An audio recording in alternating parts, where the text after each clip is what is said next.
ఓం నారాయణ ఆది నారాయణ భగవాన్ శ్రీ శ్రీ శ్రీ గొలగముడి వెంకయ్య స్వామి తండ్రి మహారాజుకి జై.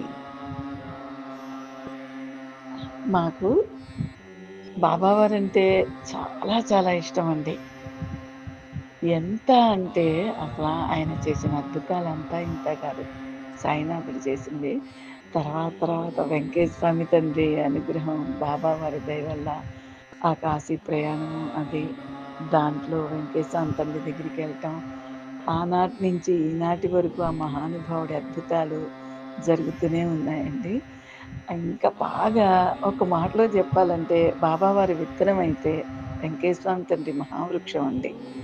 అలా ఉంది జీవితంలో నాకు ఆ మహాత్ముల ఇది. అప్పుడు చాలా ఎప్పుడు బాధపడుతూ ఉండేదాన్నండి. బాబాకి చాలా చాలా బాగా చేసుకునేవాళ్ళం.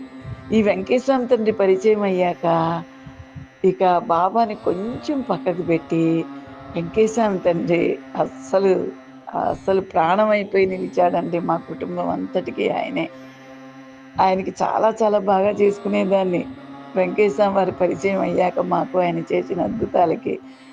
తర్వాత చాలా బాధపడేదాన్ని. బాబా నిన్ను కొంచెం పక్కకు పెట్టానయ్యా, వెంకటేశ్వర తండ్రికి చేసుకుంటున్నా. నాకు లోపల లోపల మనశ్శాంతి లేదు. అసలు నీకేం చేసుకోలేకపోతున్నాను తండ్రి.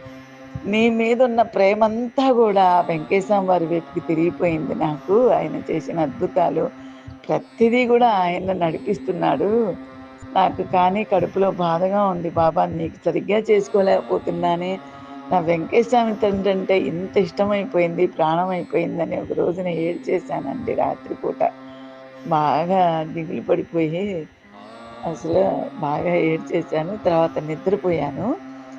తెల్లవారుజామున బాబావారు దర్శనం ఇచ్చారండి. స్వప్న దర్శనం ఇచ్చి, "అమ్మా ఆయనే నేను, నేనే ఆయన చూడు" అని చెప్పి బాబావారు బాబాలోనే వెంకటేశ్వర స్వామి వారిని, వెంకటేశ్వర స్వామి వారిలో బాబావారిని ఆయన దర్శనం ఇప్పించి స్వప్నంలో అద్భుతంగా చూపించారండి ఆ సాయిబాబా తండ్రి.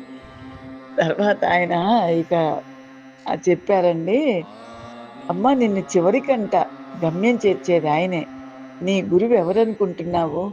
వెంకటేశ్వర స్వామి వారే నీ గురువు" అని చెప్పి బాబావారి తండ్రి అద్భుతంగా చెప్పారండి. అది కూడా గురుచరిత్ర 108 సార్లు పారాయణ చేసినప్పుడు జరిగిందండి ఈ అద్భుతం. ఓం నారాయణ ఆది నారాయణ భగవాన్ శ్రీ శ్రీ శ్రీ గొలగముడి వెంకయ్య స్వామి తండ్రి మహారాజుకి జై.